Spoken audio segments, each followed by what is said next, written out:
Pakistan cricket fans के लिए ये खबर किसी शौक से कम नहीं, क्योंकि फॉर्मर कैप्टन शाहिद अफरीदी ने इंडिया के खिलाफ T20 वर्ल्ड कप में बुरी शिकस्त के बाद सीधा बड़ी कुर्बानी का मुतालबा कर दिया है। अफरीदी का कहना है कि अब सिर्फ नाम पर नहीं, परफॉर्मेंस पर फैसले होने चाहिए, चाहे बात बाबर आजम, शाहीन शाह अफरीदी या शादाब खान जैसे स्टार प्लेयर्स की ही क्यों ना हो। उन्होंने कहा कि सीनियर प्लेयर्स का लंबा अरसा टीम में रहना काफी नहीं, जब बड़े मैचेस में नतीजा ना आए। इंडिया के खिलाफ 61 रन्स की शिकस्त ने सब कुछ नंगा कर दिया। गलत कैप्टनसी डिसीजंस, वीक फील्डिंग और प्रेशर में कोलैप्स। अफरीदी का बोल्ड स्टैंस अब एक नया सवाल पैदा कर रहा है। क्या पाकिस्तान क्रिकेट अब नए चेहरों के साथ रीस्टार्ट करेगा या फिर वही पुरानी कहानी रिपीट होती रहेगी? पाकिस्तान क्रिकेट के हवाले से ये लम्हा फैंस के लिए इंतहाई जज्बाती और फैसला कुन साबित हो रहा है, क्योंकि फॉर्मर कैप्टन शाहिद अफरीदी ने इंडिया के खिलाफ T20 वर्ल्ड कप में शर्मनाक शिकस्त के बाद ऐसी बात कह दी है जो पूरे मुल्क में बहस का तूफान ले आई है।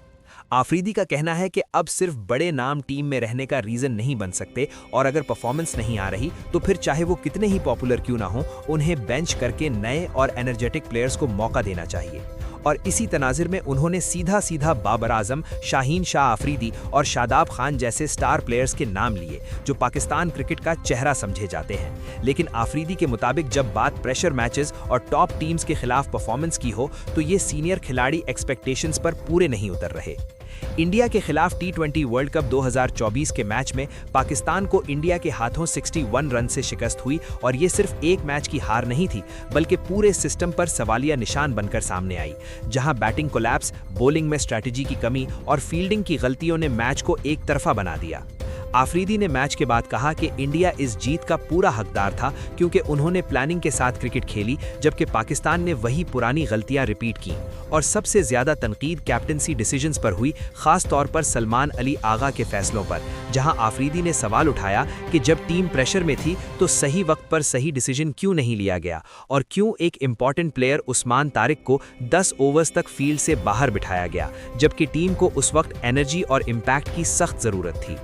बॉलिंग डिपार्टमेंट पर बात करते हुए अफरीदी ने खास तौर पर शाहीन शाह अफरीदी की परफॉर्मेंस को हाईलाइट किया और कहा कि जब शाहीन ने पहला ओवर महंगा डाला तो उसके बाद भी उन्हें क्रूशल डेथ ओवर्स देना समझ से बाहर है, जबकि टीम के पास फहीम अशरफ जैसा ऑप्शन मौजूद था जो सिचुएशन को बेहतर हैंडल कर सकता था। लेकिन ये फैसले इस बात की तरफ इशारा करते हैं कि पाकिस्तान टीम अभी भी सिर्फ ट्रस्ट और रेप्यूटेशन पर चल रही है, ग्राउंड रियलिटीज और मैच सिचुएशन को समझने में कमी नजर आ रही है। अफरीदी ने वाज़े अल्फाज में कहा कि सीनियर प्लेयर्स का बहुत लंबा अरसा टीम में रहना किसी गारंटी का सबूत नहीं होता, और अगर वो इतने सालों के एक्सपीरियंस के बावजूद भी बड़े मैचेस में डिफरेंस क्रिएट नहीं कर पा रहे तो फिर मैनेजमेंट को सख्त फैसले लेने होंगे, चाहे उन फैसलों पर तनकीद ही क्यों ना हो, क्योंकि क्रिकेट सिर्फ इमोशंस का गेम नहीं बल्कि परफॉर्मेंस और रिजल्ट का गेम है। उन्होंने ये भी इशारा दिया कि पाकिस्तान के पास टैलेंट की कमी नहीं, डोमेस्टिक क्रिकेट और PSL से रोज नए प्लेयर सामने आ रहे हैं जो भूख और जज्बे के साथ खेलना जानते हैं, लेकिन जब तक उन्हें मौका नहीं मिलेगा तब तक सिस्टम आगे नहीं बढ़ेगा, और हर वर्ल्ड कप के बाद वही सवाल, वही डिबेट और वही एक्सक्यूजेज रिपीट होती रहेंगी। अफरीदी का ये बोल्ड और कंट्रोवर्शियल स्टेटमेंट एक तरफ फैंस के दिल की आवाज़ बन गया है, जो लंबी अरसे से टीम के अंडर परफॉर्मेंस से तंग आ चुके हैं, जबकि दूसरी तरफ ये सवाल भी उठ रहा है कि क्या सिर्फ प्लेयर्स को ड्रॉप कर देना ही मसले का हल है, या फिर कोचिंग स्टाफ, सिलेक्शन कमेटी और ओवरऑल प्लानिंग पर भी उतनी ही सख्ती से नज़र डालने की ज़रूरत है।